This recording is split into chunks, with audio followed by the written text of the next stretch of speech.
medyo nakakatapos na tayo. Ayan, main line, valve sana wala pa. Ayan, medyo ano nga lang yan, kasi kita mo naman may tubo. Hindi magandang pagka clamp pa yan. Mamaya banata nga yan. Parang lumabo yung camera ko o yung mata ko lang lumabo. Yan, papunta dyan. Merong grepo dito sa sabi ng aming foreman. Ayan,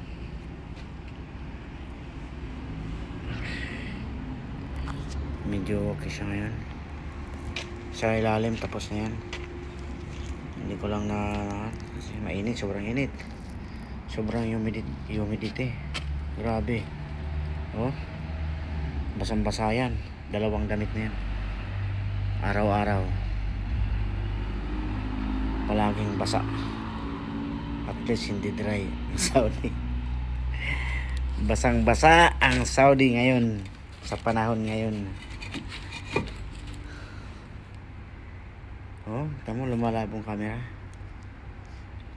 Dahil sa ano ba, sa init ba? Grabe, no? Ayan, okay na to. Connect na lang dyan. Connect doon.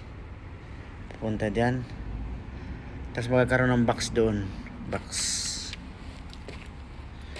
30 by 30 na box para sa control. Off. Kung kailangan ng bypass, isarado mo yung bypass na gamitin.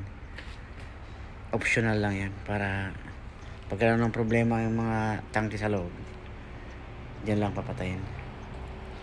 Wala nang iba pa. Mga abang-abang lang yan. Ayan, ito yung makakatapos na. Dapat nga 2 araw lang, ang kaso sobrang grabe yung humidity.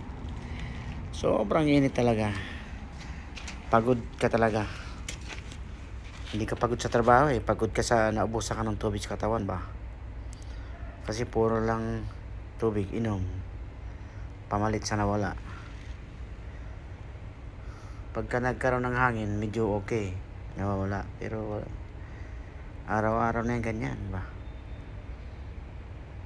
Hindi naman nila pinalilipat ang schedule sa gabi. Ewan ko kung bakit. Gusto lang nahihirapan yung tao ba. Okay mga lods, yan lang po.